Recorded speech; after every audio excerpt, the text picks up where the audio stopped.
the tangent curve, y equals tan theta. For these problems, what you're going to do is, instead of graphing sine and cosine, which come directly from the unit circle, is we're going to graph tangent, which comes from taking sine divided by cosine. So that's something to keep in mind, that tangent is really going to be equal to sine divided by cosine.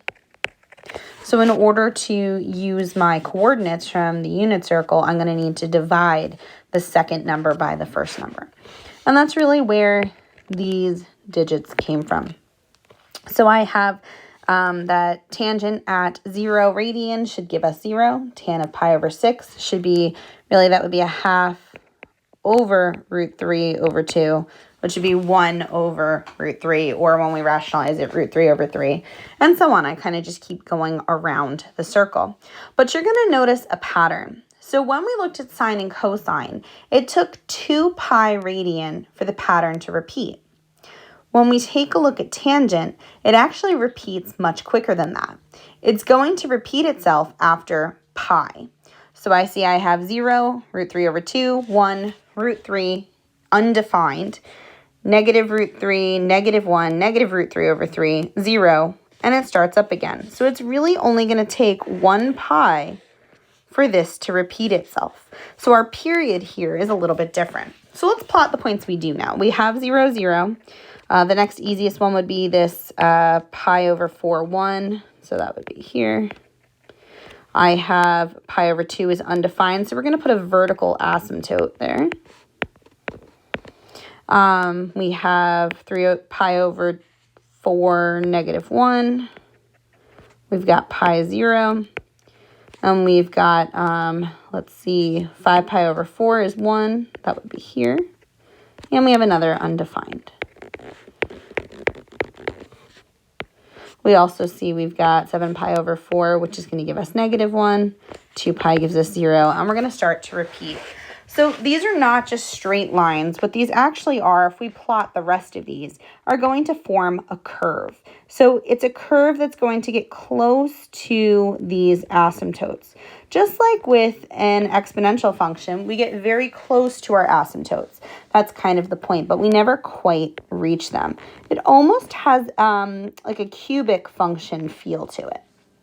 Now, this is kind of messy, and we really like to look at where we are at the origin. So what we want to do is actually work backwards a little. What is the tangent of negative pi over 4? So if I have, let's see, negative pi over 4, what's the tangent that goes with that? We'll just kind of extend our graph a little bit, or our table here a little. Negative pi over 4 would be going this direction. So 7 pi over 4 actually is negative pi over 4. So that would give us negative 1 for our tangent. And if I use negative pi over 2, which would really be down here at 3 pi over 2, negative 1 over 0 would give me undefined, so I would have another asymptote. So when I'm looking at tangent, what I tend to look at is the one that is centered, around the origin. It gives me kind of the cleanest graph. I don't have to go searching too far for it.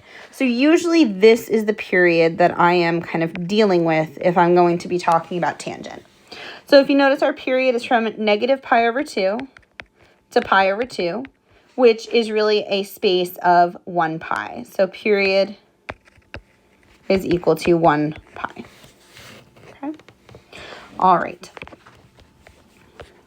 So again, it's cyclic because it repeats itself, but it does have a slightly different period. So it's pi. Every pi, we're going to get the same numbers all over again. So for tangent, really, if I were to just add pi to any of these, I'm going to start to get the same answers over and over again. For our transformations, they work almost identical. The only thing is it's not technically an amplitude anymore. An amplitude has to do with a maximum and a minimum, and because we go off to infinity, up and down, vertically, it just does not make any sense to call it an amplitude. However, that letter A is still going to do something to our function. It's going to stretch this vertically. What it's really going to affect is these 3 points that I have plotted on my graph. It's going to stretch these guys on the sides. These guys are really what's going to change when I have an A. Kind of like my amplitude Otherwise, it works exactly the same, just the period is a little bit different. It's pi over b instead of 2 pi over b. All right, so let's try graphing some of these. So I already have the regular tangent graphed. I see I have y equals negative tan. We know this is a reflection. So all that's going to happen are the y's are going to flip. Now, undefined is still undefined. I can't do anything special about that, but I am going to change sign, like plus minus sign. So negative 1 becomes positive, 0 still stays 0, but 1 becomes negative. So when I go to graph this, I still have the same asymptotes. Nothing has changed there. But I have now a 1 with the negative pi over 4. I still have the 0, but I have a negative 1 with the positive pi over 4. So it's just the mirror image. It's a reflection. And we could do that everywhere. We could do as many of these as we want, but 1 is sufficient. All right, let's take a look at the next one. So we are doing, here we have a 2 in the front. We're multiplying by 2, which would have been like my amplitude, but it's just not my amplitude. So all I'm going to do is multiply the numbers in the y column by 2. Undefined is still undefined. That's not going to change, but that's negative 2, 0, and 2. So my points are really just stretching to negative 2 and 2, just the way my amplitude worked. Okay. All right. Well, that's pretty terrible. Let's see if I can make that a little prettier. So if that A is then 3, it's going to stretch even further. So again, undefined is still undefined, and I'm just multiplying these numbers by that 3. So I get negative 3, I still have 0, and positive 3. And it's stretched even narrower. Okay. I can also shrink. And when it shrinks, it's going to kind of have the reverse effect. It's going to look a little bit wider. All right, so we still have undefined as undefined, but we're going to multiply by a half. So negative 1 times a half, 0 times a half, and 1 times a half. So instead of being at negative 1 and 1, these are going to be at a half. So this is going to be a little bit more squashed. Again, my asymptotes stay the same. I could do the same thing, but this time with a third. Again, asymptotes are going absolutely nowhere. Undefined is undefined. There's nothing I can do about it. But when I multiply by that third, I get negative a third, 0 a third. So negative a third is about here, 0, and positive a third. So it gets even wider. Okay. All right.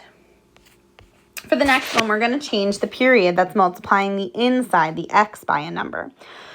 So the x value is what's going to change. So my period, well, I have 2 here. That means that my period is pi over b, which is pi over 2.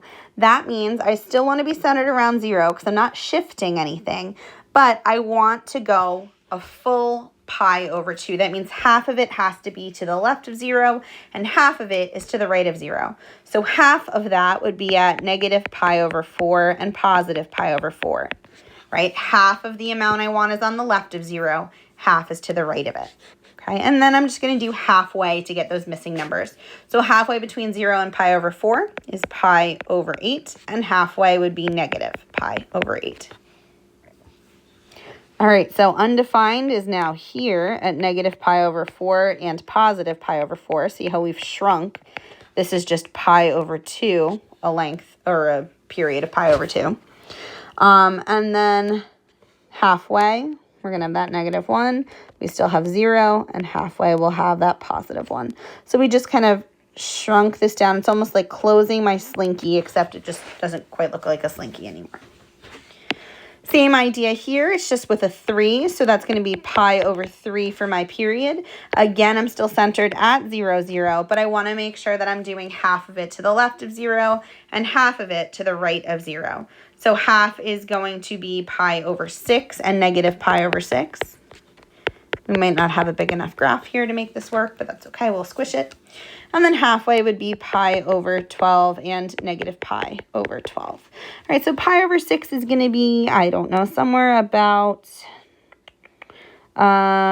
here-ish. And somewhere about here-ish. which gives us a pi over 3 there. We still have that 0, and we've got to go halfway between for these guys. So this is going to be much narrower than that original problem. All right. For the next one, a horizontal stretch. So instead, this time my period is getting wider. So I am going to take that half, and I've got pi over a half. But when I keep change flip, that's 2 pi for my period. So again, I want to stay at 0, but I'm going to go 2 pi. So half in one direction and half on the other. So from negative pi to pi, that's 2 pi in total of a distance. And then just halfway. Okay, so I have asymptotes at negative pi, which I'm running out of space here. This would have been 3 pi over 4, so here's negative pi. And at positive pi, I'm still centered at 0. And then pi over 2 is 1, and negative pi over 2 is negative 1.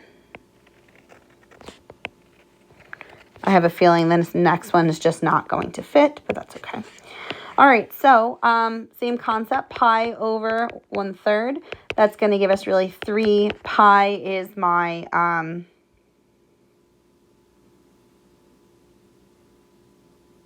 3 pi is going to be my period here. So again, I'm centered at 0. Half of it is going to be to the right, and half will be to the left. And I definitely don't have the space for this, but we'll do the best we can. And then halfway in between, so I'm just going to really divide those numbers by 2. So I get 3 pi over 4 and negative 3 pi over 4. And we'll just fit what we can on here. So undefined is at positive 3 pi over 2. And the other undefined is so far to the left I can't find it. I still have 0, 0. And then I've got 3 pi over 4, 1. And negative 3 pi over 4, negative 1. So it'll be something like this, where it'll just keep stretching off the page because I ran out of space.